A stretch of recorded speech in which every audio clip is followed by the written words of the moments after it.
Good evening, everyone. My name is Todd Scholl. I serve as the Director of Wellness and Communications at the SCEA Center for Educator Wellness and Learning. And for short, we call ourselves COOL. You can find out everything you ever wanted to know about COOL right here on this website, cool.us, that's CEWL.us. There you'll find all of the live streams that we do, all of the programs that we provide, including we do free professional learning for public schools and districts in South Carolina, and you can request that free learning from us. We also have our Cool Induction Institute and all of the programs that Dr. Marcella Weinsnyder runs to support our early career educators, including Cool Coaching and Dear Cool Coach and some of the other induction work that she's doing with districts. So if you're interested in learning more about everything we do, head on over to cool.us. Our mission is to improve the inner and outer lives of educators. And one of the ways we do that is through live streams like the one we're going to have tonight. And of course, we would not be here without a grant from the National Education Association and our partnership with their state affiliate here in South Carolina, the SCEA. And you can join that organization at jointhescea.org. If you work at a public school in South Carolina, it doesn't matter what you do, whether you're a substitute teacher, a bus driver, a cafeteria worker, classroom teacher, administrator, everyone who works in a public school in South Carolina can join the South Carolina Education Association and be a part of the movement that we're trying to create to help deliver the kind of schools that all educators and all students deserve. Well, tonight I have to thank our UniServe director, Alana Ward from the Low Country, for putting me in contact with our guests tonight. Now, our guests tonight are sisters, Mary and Laura Haney. Mary Haney is a 30-year educator currently serving as an elementary school librarian, where she's known as the Forever Friendly Librarian. She holds a master's and MLIS and is National Board certified. This year, she is an emerging leader with the South Carolina Association of School Librarians, and a shout out to SCEA. I'll be there doing their keynote in a couple of weeks at their conference. Mary's passion is ensuring every child access to books that reflect diverse identities and experiences, drawing inspiration from literacy pioneers Rudine Sims Bishop and Dr. Mary McLeod Bethune.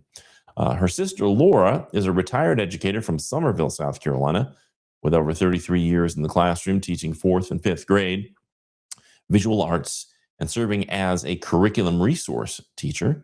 She's also National Board certified, and she holds degrees in studio art and elementary education from the University of South Carolina. Go Gamecocks. She also co-directs Camp Discovery STEAM Academy in Columbia each summer. Laura is driven by a deep love for children and a belief that teaching is her life's calling. Two incredibly accomplished educators. Should be a great conversation tonight. So please welcome to Cool Conversations, Mary and Laura Haney. How are you tonight? Well, I'm doing amazing. We're doing fine. Great. So is there anything that I did not share in your bios that you'd like to share with our audience tonight? Well, I'd like to say, first of all, that my career is still a journey. So I did start out as a classroom teacher, and then I moved into being an art teacher, and that's where I got the experience of being an interdisciplinary educator, and just kind of moving on with that. And that's the focus of everything that we do, even with the professional development that we do with teachers. Yeah. And I'm semi-retired now because I just took a position on with the district as a Carolina CAP coach, helping coach teachers who are pursuing alternative certification. It is. I've found I retired back in 2020, and I've been working ever since. So it's like, do we ever really retire? I mean, there's always great opportunities for people who are talented, and from what Alana's told me, you two have so many talents to share. I'd like to start off asking you about Beloved Educators Unlimited. That sounded like such a great program. and kind of aligned with some of the things we're trying to do for educators through our Center for Educator Wellness and Learning. Can you kind of outline what Beloved Educators is all about and what you do?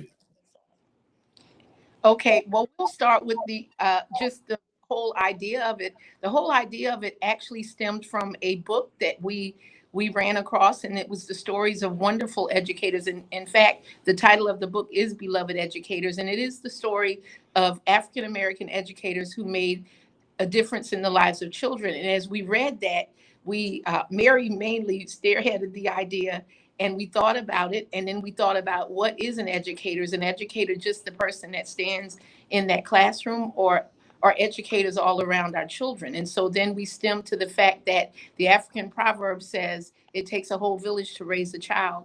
And so we know that our children are not just educated inside of the classroom, but also outside as well. And we also have, as far as the summer camp, we've also realized that in the summer is, well, research shows that a lot of learning loss occurs over the summer. So that was one of the ideas for summer camp. And so our teachers are beloved educators, and they are not all certified. Some of them are working in the school system, and they are classified employees, but they all bring a love for the children. And we all approach the children in summer camp with the village approach, that it takes the entire village to save one child or raise one child. So parents are beloved educators because parents are the child's first educator, or whoever the caretakers are.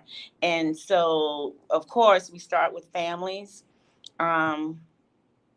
Parents, families, and then also community leaders. So to make everything work together with Beloved Educators Unlimited, it takes all of us to surround the children who are in the center, where we are protectors of the whole child, not just, teaching academically, but also socially and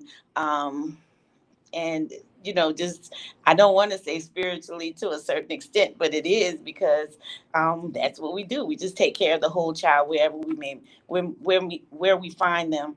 We are responsive to who they are when they come to camp for 8 days. But before that, the beloved educators come together for a whole week. And we learn about the theories that ground our camp, like sociocultural theory, cultural relevant pedagogy, using Brian Camborne's conditions for learning. And then also we do professional book studies, like the book study that guides us is the Every Child is Super Reader by Pam Allen and Ernest Morrell. And we'd like to, bow our heads to, or give a nod to Ernest Morrell, because he's no longer with us. He passed away. We learned about it at the NCTE conference, but his work has definitely impacted the lives of the children that we've served for 15 summers. And I wanted to add, as far as that book, the 7 Habits of a Super Reader, that is the subtitle of the book. And so over the 2 weeks of camp that we work with the children, we're focused on love. We're focused on belonging. We're focused on curiosity. We're focused on courage. We're focused on friendship. So those are just a few of them, but there are 7+1 habits that children will develop. So we find that the students do also, the campers fall in love with just books, because we take those books and we surround those books and we look at those attributes that will build your reading skills and build that character and that humanity that our world so much needs. Yeah, I really love the idea of looking at every touch point for a child as being an educator, from the home to the school to the community, and trying to bring all those people together and have, because I think sometimes culturally there's some division between parents, and there are politicians who like to somehow stoke this division between parents and the school. But the idea of kind of bringing everybody together and trying to get on the same page to benefit the child is such an important thing. Can you tell us a little bit more?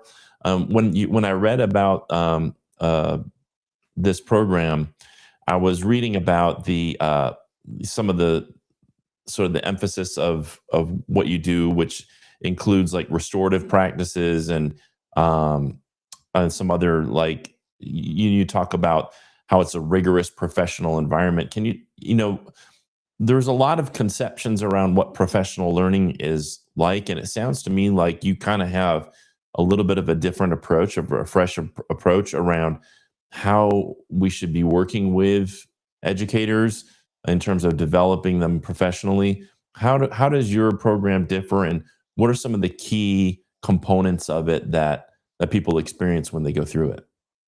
Well, first of all, we started with this. It was because of the teachers. The teachers needed a space where they could reflect on their practice and not someone thinking for them, but thinking for themselves, because and what they see and notice about their problem of practice. So they would identify their problem of practice and then go about reading about it, talking about it together, because learning happens in conversations, right? So but teachers don't really have that time because to reflect. It's kind of like they're always busy, busy, busy. So what Camp Discovery does as a professional development camp for teachers, it gives them that time to think about their practice, think about what they want to work on, and then talk with each other, just unpack some things. Unpack their thoughts and what they know. Teachers are not empty vessels, and they don't need to be told all the time what to do, even though they do try to make it work, but they could make it work better if they could have time to unpack it themselves with the children that they work with. So what Camp Discovery does, it gives them that time to say, first of all, when we first get together, we talk about how many years everybody has. Like we might have a teacher who just started, or we may have someone who's been there 30 years, such as myself. But once we put it all together, we might have 100 and some years. And so individually, we may not know as much as we could know collectively. So the first thing we do is we start figuring out where we belong to each other and where we connect or disagree, because it's okay to disagree, and then we talk about our theories, because a lot of times when we're in school, we learn all these theories, and then we're so busy doing the work. So when we're in the practice, we don't unpack the theory. So that gives the time for us to unpack the theory. So what we have concluded is at Camp Discovery, we have sociocultural theory, and then the practice, we're using culture relevant pedagogy. And then to create the structures, we're using Brian Camborne, and then Brian Camborne's conditions for learning, which is immersion. So when we immerse ourselves into a practice as teachers, first with ourselves, and then we take it with the children, and then we bring it to the families, because we have a parent-family community day. So let me just back up a little bit. In 2012, we had a lot of teachers, and we were just around a kitchen table trying to figure out what to do. And then that's when we decided that we would start this professional development camp and bring the children, and then we would coach them. We would coach each other, because teachers do know how to help each other. And when they do help each other, they seem to do an amazing job. Well, in my opinion, and what we see in camp in 8 days. If we share with you some of the letters and data that we get from the parents, and not only that, the data that we see in front of us on Parent Family Community Day, you're like, okay, if we can do this in 8 days, what if we had 180 days to do this work as teacher leaders? And so in 2012, we started camp, didn't have any money. All we had was each other as beloved educators. And we structured this camp, and we started the iteration process. This would be our 15th summer that's coming up, and we have come full circle now. Like some of our children who were kindergarten, I think one of them is now in the 11th grade, and then we have some who came in second or third grade. They are now graduated from college, and they're wearing beloved educators shirts. And so they come back and they give back to the camp in whatever profession they're in. So it's exciting to see where we are now with this, with this work. And we know that what it does, we see a lot of teachers empowered. We had teachers who wanted to quit, but they came and had the experience of camp discovery, went back, classroom environment, whole mindset shifted, to continue the work. So I don't know if I'm going on and on because it's hard to explain. It's an experience that sometimes you just have to have. But that's it's a structure that we all love and plan on continuing. About 4 years ago, we just got fully funded. So now teachers get paid as professionals. We have so much resources. Whereas before we would gather up the resources, like at the end of the school year. And that's how we would have the resources for the camp, use a lot of recycles. But now we have more than what we need to continue the journey and invite other teachers. And I just wanted to, can I add, one of the things that I've noticed from the camp, and especially the professional development side, is that the joy of teaching and learning returns. And so many, and what's really good about it is those teachers and I even know when I taught in the camp, when you return to the classroom in August, you bring that joy, and that joy sustains you through the year. So I think that's important, that the joy of why we even became teachers in the first place, it reignites your fire. And I think that was important, why we keep doing camp. And just keep coming back, and then even the kids keep coming back year after year. Yeah, this I really appreciate the idea of professional learning being something from the ground up. So many times it's a top-down thing, like the district office is telling you, the school, everybody needs to go through this particular type of professional learning, whether it's relevant to you or not. And what I'm hearing from you is that you're bringing people in and taking their experience and then cultivating learning based upon what their individual needs are and where they are in their career and what they're going through. There were a couple of terms that you used that I feel like maybe people need to know more about what they mean. One was cultural theory. Let's start with that one. Can you tell our audience who may not be familiar with that what cultural theory is? It sounds complex, but it's very simple. Sociocultural theory is basically I live on or stand on the shoulders of Lev Vygotsky, and he talks about how learning is social. So what we do is we create these environments where children are able to collaborate and socialize, where teachers are able to collaborate and socialize and have real conversations, not conversations that are just like, well, turn and talk, and I'm going to tell you what to turn and talk about, even though that's appropriate sometimes. But a lot of times teachers don't get time to really think about, I know I'm going back to the students, but when we think about collaboration, we create collaborative spaces for ourselves through sociocultural theory, where we bring our experiences to the table and we begin to have conversations. And not only that, we get to socialize, not, with who we are, first learning about ourselves and making those connections to create a culture or a community of learners or a community of educators who are beloved. And what's the main focus? The main focus is making sure every child has an extraordinary teacher, because I don't believe any teacher comes in this profession to not do their best. But sometimes the system can dig that out of you. So when we think about sociocultural theory for educators, that's us giving us time. When we think about creating that context in the camp for the children, then we think about all the engagements that we create where they work together. For example, we'll give them some Kiva planks. And I want to give a shout out to Kiva planks, because we went to and I'm going to just step aside because I need to bring in that community. We had gone to a conference, I think it was in Lexington, and this was many, many years ago, and the Kiva man was there. And I was like, "Hi, sir, my name is Mary Jade Haney, and we have a camp, and we don't have any money." And he what Kiva planks are. Yeah, well, we just talk about what the Kiva, Laura talk about that.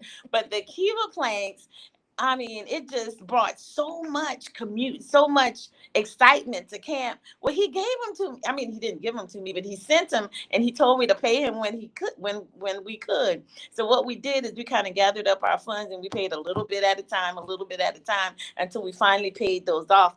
But those we have in the camp. That's something that where the children, we'll tell them, okay, this is your task: is to build one structure. What we've noticed with the children is they won't talk, they just go building. And so when we unpack it and we tell them, let's try again, then they will build, but everybody will build their own structure.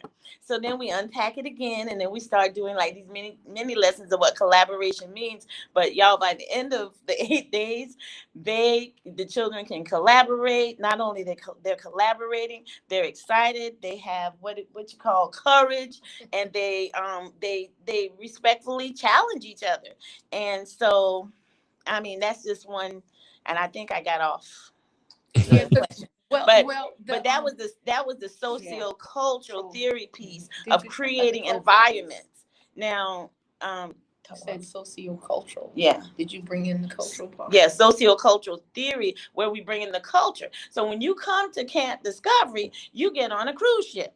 And with the cruise ship, you have to travel to the 7 continents before we leave. So we go to these different continents, and we learn about people and others. And we say, "Tu eres mi ocho yo." I am you, or you are me. If I do harm to you, I do harm to myself. If I love and respect you, I love and respect myself. So we say these things every day. We talk about what it means. So that's kind of like that's like the very, thin part of sociocultural theory, but that part. So then we have culturally relevant pedagogy. And so that's based on Gloria. We use Gloria Latz and Billings' work. And the work of Rudine Sims Bishop. Her theory of books can be mirrors, windows, or sliding glass doors. And so when you think about a book, you want to ask yourself, can the child see themselves as a mirror?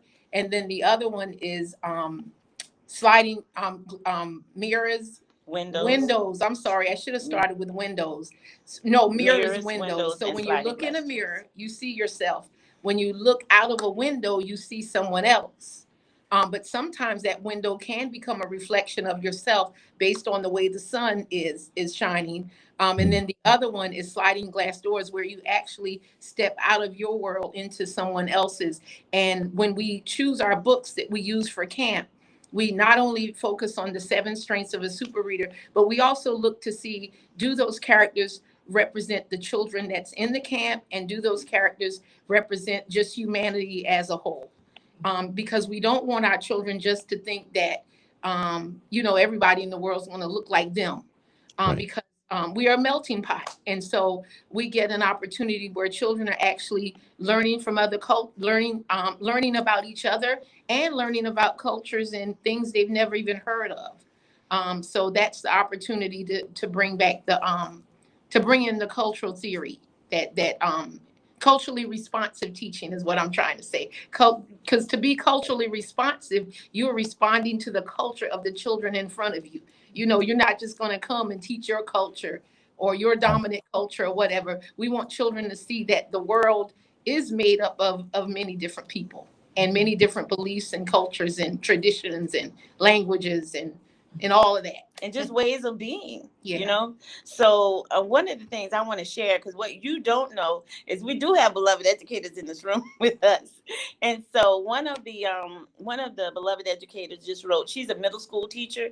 And what one of the things that we don't do is we don't say, oh, we don't have to teach the standards. But the standards are integrated in everything that we do. Because first of all, ELA standards have no content. So it's very easy to bring in the science, the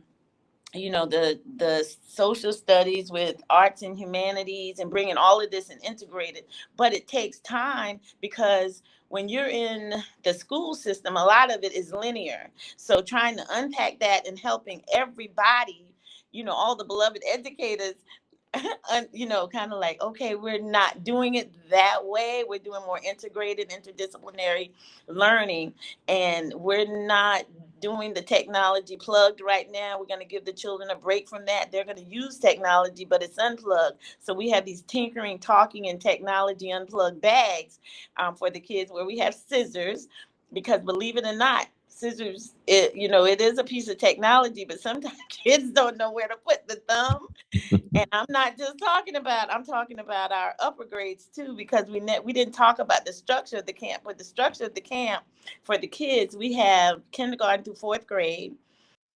Those are the campers, those are our students. And then we have through 12th grade, and those are the LITs, which are the leaders in transition. They used to be leaders in training, but we now have them LITs, leaders in transition, and they earn volunteer hours. So they actually help us run the camp. So they come and have their leadership training on the last Friday of the first week. And I just want to give a shout out to the nurse who volunteers, and she does, and her daughter is a nurse, and they do the CPR training. Yeah, they do the CPR training, so they're fully trained at the end. These kids, I mean, they have done so many volunteer hours.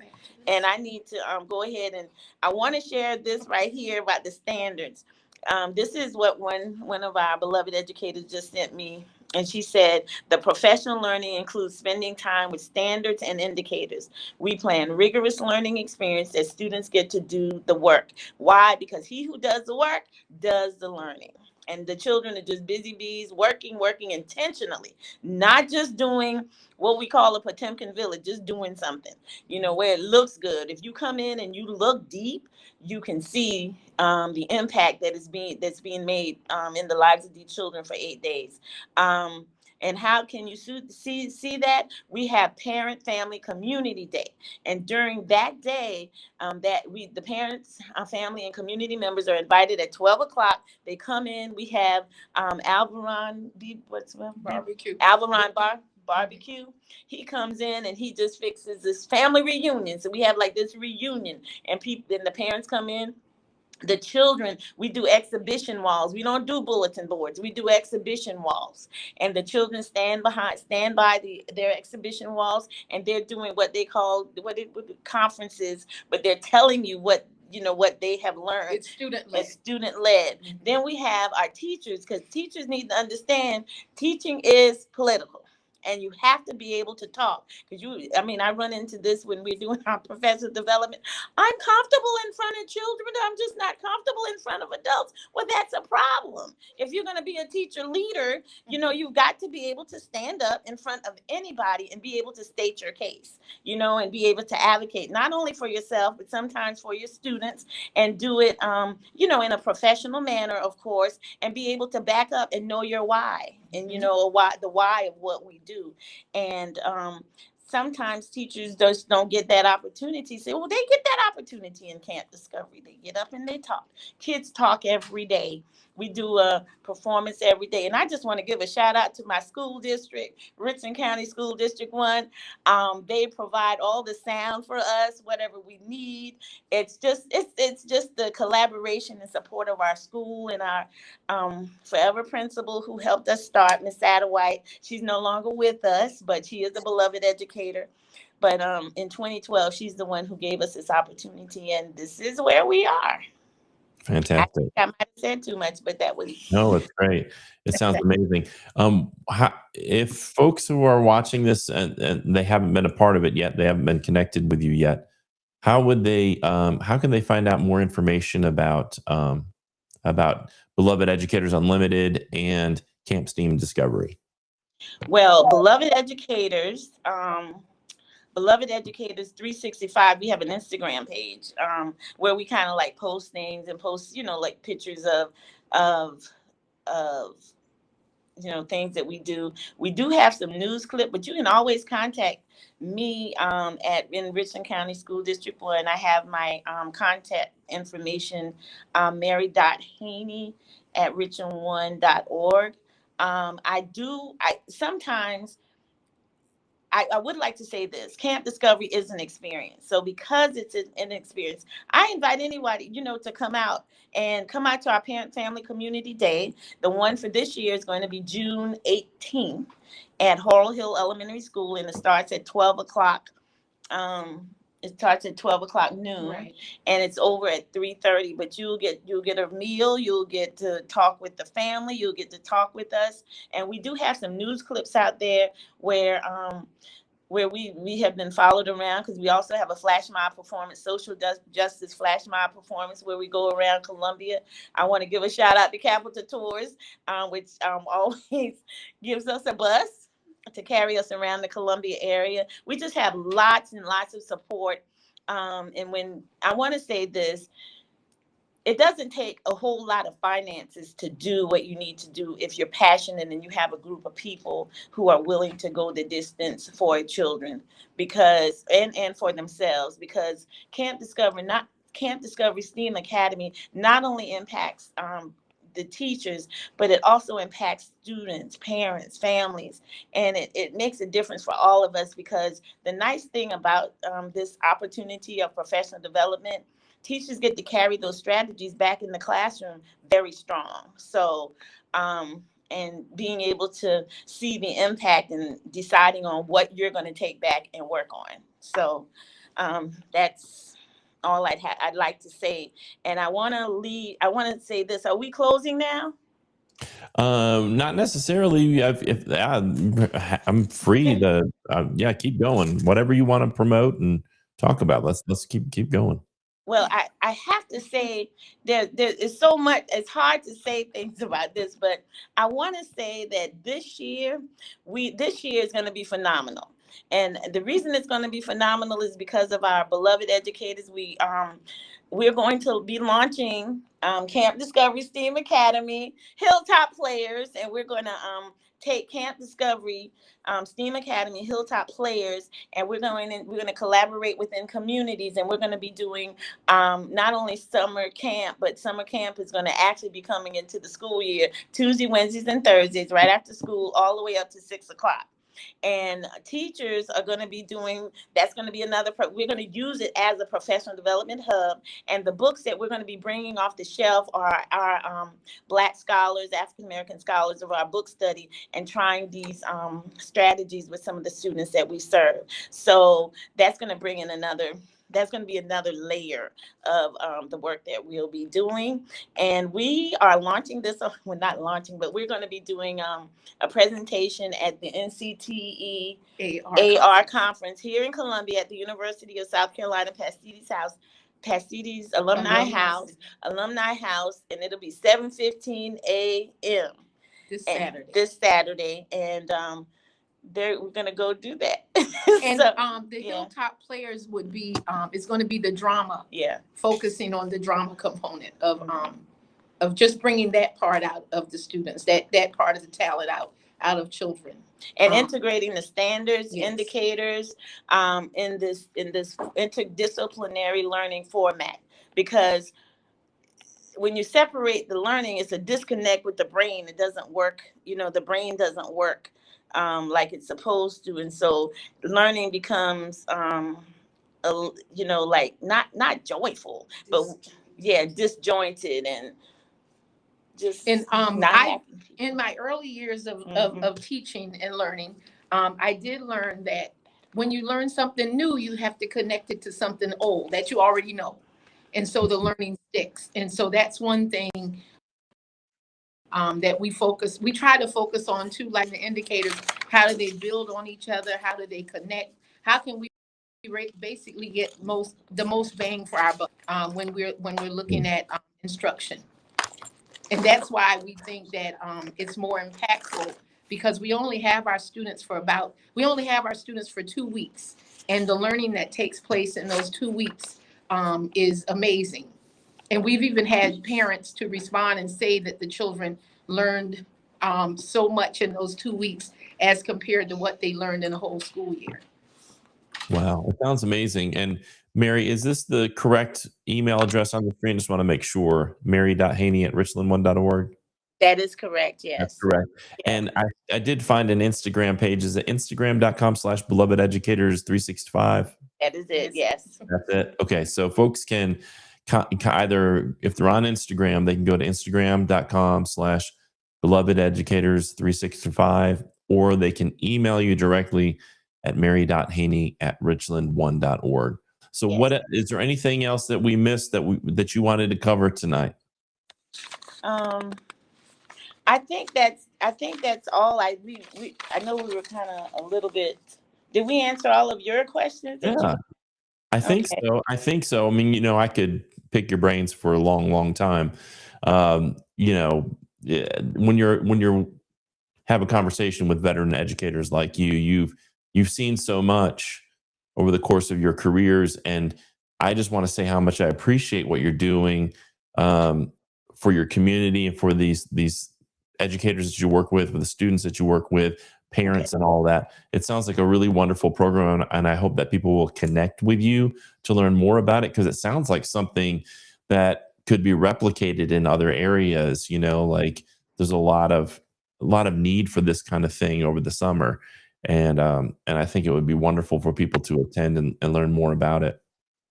And it can, and that's why we thank you for this, because anybody who want to go over the structures, you're more than welcome we'll be glad to share it and share what we've learned throughout the years, so that you might not have to go through some of the things that we have gone through.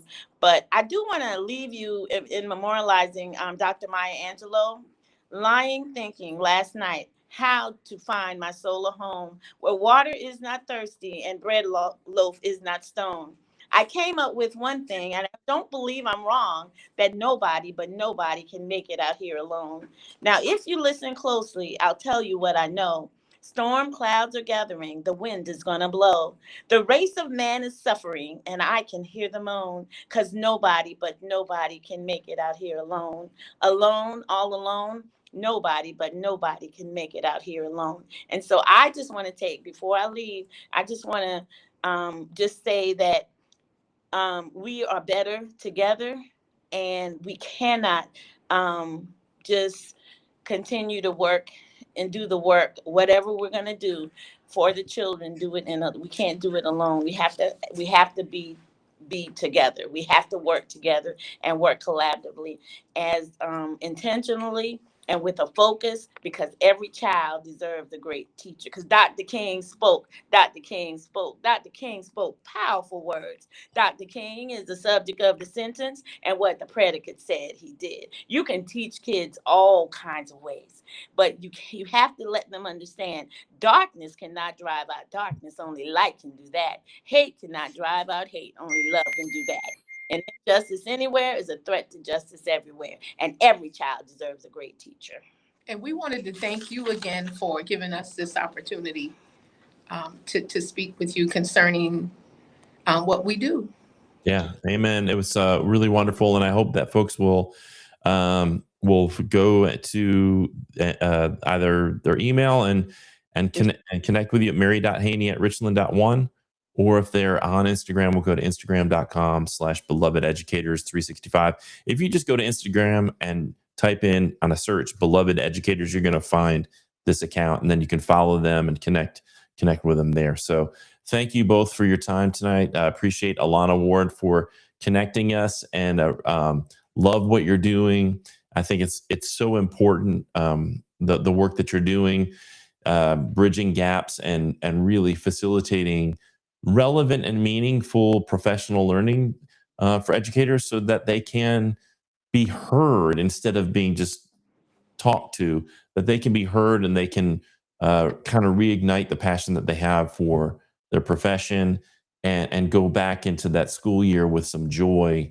And anyone who's doing that work is doing God's work, as far as I'm concerned. And I appreciate Yeah. that. So thank you so much to both of you for your time tonight. And please reach out if there's any other ways we can support you here at Cool. Okay, and Deidre Lee, one of our beloved educators, just as extra, she just posted the email and the Instagram in the chat. Great. Perfect. Yeah. Okay. Well, Mary and Laura, thank you so much for your time tonight, and we'll be in touch soon. Okay, thank you. Good All night. right. Bye-bye. All right, everybody. That was Laura and Mary Haney from Beloved Educators uh, Unlimited, and the STEAM Academy that they do. It's called Camp Discovery STEAM Academy. And once again, just want to make sure you know how you can reach out to them if you found that information interesting and you want to connect and learn more. Go to mary.haney @richland1.org. You can email her there or go to instagram.com/belovededucators365 and connect with them there. Lots of great things are happening at the SCEA. This weekend, we have our spring conference. Hopefully, we'll see some of you there. I'll be there doing a session on wellness on Saturday. That is going to be March 6th through 7th at our headquarters in West Columbia. We are so excited and hope again to see many of you there. We have a couple of other things I wanted to share. Just this is such an important one. Cool coaching is free. And you don't have to be a member of the SCEA to participate in cool coaching. It is intended for educators in the first 5 years of the career who need some support, and maybe they're not comfortable going to somebody at their school and they just want to get some unbiased, unfiltered support from a veteran educator. And so you can do this online. It's one-on-one. You're not going to be put in with a group. So there's confidentiality. This happens every Tuesday and Thursday night between the hours of 6 and 8 p.m. Now, you don't have to go for the whole 2 hours. You can show up at like 7:15 and you'll be connected with one of these three educators in a breakout room in Zoom. All you have to do is go to cool.us/coaching. That's CEWL.us/coaching. Again, it's free. It's the brainchild of Dr. Marcella Weinsteiner, and Stephanie Johnson and Angie Brush are the other cool coaches, and they do a remarkable job, and we're so proud of that initiative. Also, if you haven't connected with us over on Instagram and TikTok, Alex Del Castillo is doing some wonderful work over there, and I want to put those links up for folks who maybe you have a TikTok account and you haven't connected with the SCEA yet. You can do that at tiktok.com/@the-SCEA. You can go and just do a search for the SCEA. You'll find us. Follow that account, and you're going to see some really cool stuff that Alex is doing. All of Pete Stone's videos are going to be posted there. We do AI clips from these live streams that we do, so some shorter pieces from the live streams. We do some bite-sized pieces in case you're not able to watch the whole live stream. We kind of give you the highlights. You can also find us on Instagram at instagram.com/the-SCEA, the_SCEA_. Again, you can just do a search for the SCEA. You're going to find us over there. Follow that account, and you're going to see similar content, because we have content on multiple platforms, Facebook, YouTube, and then TikTok and Instagram. And we know that people have their preferences of social media. So wherever you are, whatever social media you use, check us out at the SCEA, and then follow us, subscribe, follow, whatever. Comment on these, like and comment on these videos, and share them. Share this content with your networks if you find value in them. That would be a really helpful thing you could do to support the work we do at the South Carolina Education Association and our Center for Educator Wellness and Learning. It's an easy thing that you can do to jump into the world of advocacy, is just like, comment, and share, follow, subscribe on our social media platforms. And that helps amplify the work that we're doing, the good work we're doing, like the work of Laura and Mary Haney tonight. If you see this video and you're on Facebook, you can like it, comment, and you can share it with your people. And you don't know who might see that and be impacted greatly in a positive way by that share that you did. So please, you can help us out through that. Once again, I want to remind you that you can join the South Carolina Education Association at jointhescea.org. You can do that right now. You can sign up online at jointhescea.org. Again, anyone who works in the public school in South Carolina can be a member of our union. When you join, you're joining three basically associations. You're joining the South Carolina Education Association, obviously, but you're also joining the NEA, or National Education Association, which is the largest labor union in the United States of America. Over 3 million members. And because of that, there's all kinds of great benefits: insurance, travel, credit card, and then you get insurance benefits, things like that. It's really just a no-brainer. If you are an educator in South Carolina, we insure our cars, we insure our homes, we want to insure our profession. And so you can do that by being a part of our organization. Join the SCEA.org. And the third organization that you're joining is your local. And your local association is important because we believe we have to advocate at the local level. We have to advocate in our schools. And we're going to have a session on being a building rep later this month. We need to advocate in our schools, in our districts, at the state house, so at the state level where they set the policies, the laws, and the budget and so forth for that impact your classrooms, and then also at the national level. And if we're not advocating at the national level, we're missing a huge component of education advocacy, because we know a lot of the policies that are made in Washington, D.C. make their way to the state house and then to your classroom. So it's critical that we're advocating at all three tiers, and only the SCEA allows you to do that. Only the SCEA is set up so that your membership is three-tiered: national, state, and local. So you can do that right now. Join the SCEA.org. Well, thank you so much again to Mary and Laura Haney. Thanks to Alana for suggesting our guests tonight. If you have any comments or questions, we invite you to put those in the comments on Facebook here or on YouTube if you're watching there. And we hope you have a wonderful rest of your week until our next live stream and until the spring conference this weekend. Have a great week. Bye-bye, everybody. Together we learn, together we grow, together we heal, together we flow. Be cool, every teacher, every school. Be cool, every teacher, every school. Be cool, every teacher, every school.